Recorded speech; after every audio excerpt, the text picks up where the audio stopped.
రాష్ట్ర విభజన జరిగిపోయింది, కానీ ఇంకా ఉద్యోగుల పంపకాలు మాత్రం పూర్తి కాలేదు. సొంత రాష్ట్రంలో స్వపరిపాలనలో పనిచేద్దామని తెలంగాణ ఉద్యోగులు ఆశపడుతున్నారు.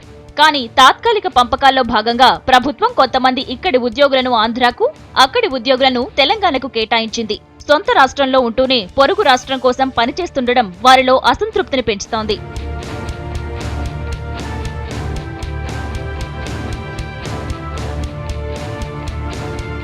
రాష్ట్ర విభజన జరిగినా ఇంకా తెలంగాణ ఉద్యోగులకు పూర్తి స్వేచ్ఛ కలగకపోవడం బాధాకరమని ఉద్యోగ సంఘాల నేతలు ఆవేదన వ్యక్తం చేశారు.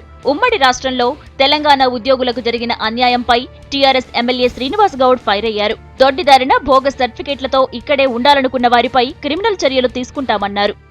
ఎట్టి పరిస్థితుల్లో కూడా ఆంధ్రాకు పోయే పరిస్థితి లేదు. టెంపరీగా పోయినా ఖచ్చితంగా మిమ్మల్ని మళ్ళీ తీసుకొస్తాం. ఉద్యోగుల విభజన విషయంలో కేంద్రం నుంచి స్పష్టమైన ఆదేశాలు వచ్చేటట్లు తొందరగా చేయాలి సార్. చాలా పెద్ద సమస్య తయారైతుందని కూడా మన ముఖ్యమంత్రి గారు కూడా నేను చెప్తాను. ఆందోళన పడాల్సిన అవసరం లేదు. ఇక్కడ ఉన్నటువంటి ఆంధ్ర ఉద్యోగులు, ఆంధ్ర అధికారులు ఈ సమావేశం ద్వారా ఒక్కటే చెప్తున్నా, ఎందుకు పంచాలి? జీవితాంతం కొట్లాటలు పంచాలి, శత్రుత్వం మనకొద్దు.